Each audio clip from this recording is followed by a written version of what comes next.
नाजुक मोड़ से गुजरा है, इसीलिए नाजुक मोड़ से गुजर रहा है। तो सरकार हमारा नाजुक मोड़ के है ना, जो नया आने वाला नाजुक मोड़ है वो पिछले से ज्यादा नाजुक होता है, किसी दिन खाई पे गिर जाए। बिल्कुल दुरुस्त है ये बात के कायदे आजम की अगर लाइफ को ऑब्जेक्टिवली स्टडी किया जाए तो ये चीज़ बड़ी क्लियरली नजर आती है कि he had become committed to an Islamic project. Sir ये आप किस कैसे थे, बिकॉज जो दूसरी साइड से आर्गूमेंट आता है राइट, वो ये आता है कि ही वाज वेरी सेकुलर, और ये भी कहा जाता है ना कि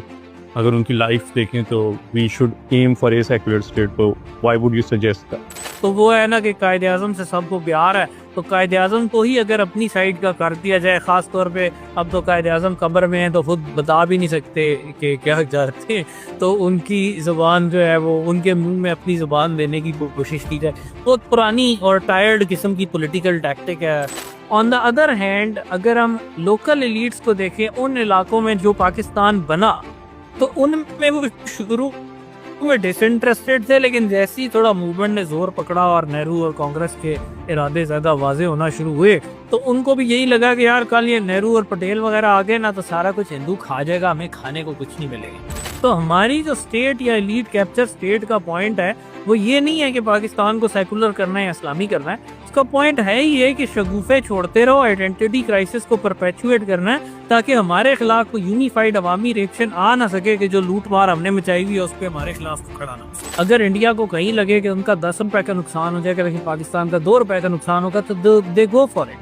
कहते ठीक है फेयर है, उनका होगा ना 2 रुपए का नुकसान, that's a bigger victory for us. पहले दिन से वो मुल्क इस माइंड सेट में चाहता। जैसे इमरान खान की मिसाल ले लो ना, हकीकी आज़ादी लेने चले थे ना एलीट के साथियों को लेके,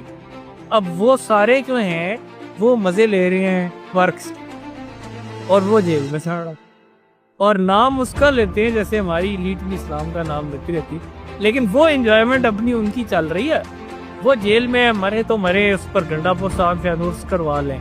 जब वो मर जाएगा, लेकिन जब तक वो जिंदा है तो वो पीटीआई की एलीट के लिए भी बारे में अब उन्होंने मिडल मैन एलिमिनेट ही कर दिया। वो कहते हैं डायरेक्ट उनकी फैमिलीज को जो चाहिए वो करवा दो